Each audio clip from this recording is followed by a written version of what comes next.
اور اس کے بعد بی بی نے فرمایا شیطان نے صرف سر نہیں نکالا، عاطفاً بکم، خوشی سے تمہیں آوازیں دے رہا ہے، فَأَلْفَاكُمْ لِدَعْوَتِهِ، تمہیں اپنی طرف بلا رہا ہے، اور اس پر ستم یہ ہے کہ مستجیبون لِحَطَافِ الشیطان الغوی، تم بھی شیطان جو گمراہ کر رہا ہے اس کی آوازوں پر لبیک کہہ رہے ہو۔ یہ بی بی نے اس وقت پورے معاشرے کا نچوڑ بیان کر دیا میرے عزیزو۔ اور اس کے بعد پھر شیطان نے دوبارہ اپنا سر جو ہے وہ دوبارہ اپنے بل میں یا کھو میں نہیں رکھا، اس کے بعد شیطان راج کر رہا ہے۔ اہل حق ہمیشہ مستضعفین رہے ہیں، اس کے بعد ایسے ایسے لوگ مسلط ہوئے کہ جن کا ظاہر دین تھا لیکن باطن شیطان کو لبیک کہنے والے، اور آج تک ہیں، ابھی تک ہیں۔ مجھے آپ بتائیں ابھی جو واقعہ ہوا ہے، ہم تو رو رہے ہیں نا، لوگ کہتے ہیں کہ یہ جھوٹ ہے، بعض لوگ یہ کہتے ہیں یہ جھوٹ ہے کہ یہ حملہ ہوا تھا دروازے پر۔ بھلا مسلمان اور ایک خاتون پہ حملہ کرے، یہ ممبروں پہ بیٹھ کے سوشل میڈیا پہ بچوں پہ حملہ کرے، آج مشخص ہو نہیں رہا۔ ابھی پارا چنار کا واقعہ جو ہوا ہے، خواتین کو ذبح کرنے والے کون ہیں؟ چھوٹے چھوٹے بچوں کے منہ میں گولیاں مارنے والے۔ یہ کس کی سیرت ہے؟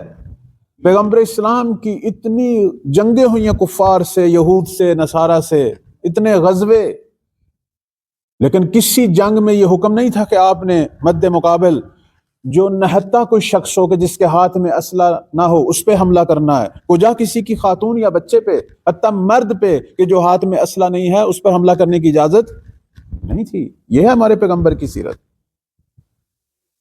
اس دو طرح کا اسلام شروع سے چلا آ رہا ہے۔ ایک اسلام وہی ہے جو پیغمبر سے شروع ہوا، آپ جنگ کے اصولوں میں دیکھ لیں، فرماتے تھے جس نے اسلحہ نہیں اٹھایا، جو جنگ نہیں لڑ رہا، اس پہ ہم نے حملہ نہیں کرنا، اور وہ اسی کو آگے امیر المومنین نے اپنے زمانے میں بھی اسی اسلام کو آگے بڑھایا۔ جب جنگ صفین کے لیے جا رہے تھے فرمایا تھا کہ عام لوگوں کو نقصان نہ پہنچے، عام لوگوں کو کوئی نقصان نہ پہنچے، جو لڑ رہا ہے صرف اسی سے ہماری لڑائی ہے، باقی ارد گرد کے جو لوگ ہیں ان سے ہماری کوئی لڑائی نہیں ہے۔ حتیٰ فرمایا کسی کے گھر پہ حملہ نہیں کرنا، فرمایا کسی کے کھیت کو استعمال میں نہیں لانا بغیر اجازت کے، بغیر اس کی مقدار اس کو پیسے کے دیے بغیر۔ یہ ہے اسلام۔ اس وقت جو ولی امر مسلمین ہیں، جب میزائل پھینکے جاتے تھے اور میزائل جب بنے تھے اس وقت بھی انہوں نے یہی پوچھا تھا کہ یہ میزائل دقیق طور پر بنائے جائیں جو صرف دشمن کے وہ لڑاکے فوجی مراکز پہ حملہ کرے، ارد گرد کے عام شہریوں کو نقصان نہ پہنچائیں۔ یہ اسلام ہے اصل میں۔ اور وہ جو آج مسلمان بچوں کو فرقے وارانہ تعصب پر مسلمان خواتین کو ذبح کر رہے ہیں، بچوں کو مار رہے ہیں، یہ وہ دوسرا اسلام ہے کہ جو رحلت پیغمبر کے بعد شروع ہوا۔ اس وقت کا طرز عمل اسی کو آگے بڑھایا جا رہا ہے، اور پھر اس کے آثار صرف وہی نہیں تھے، کربلا میں بھی دیکھے گئے، بعد میں بھی دیکھے گئے۔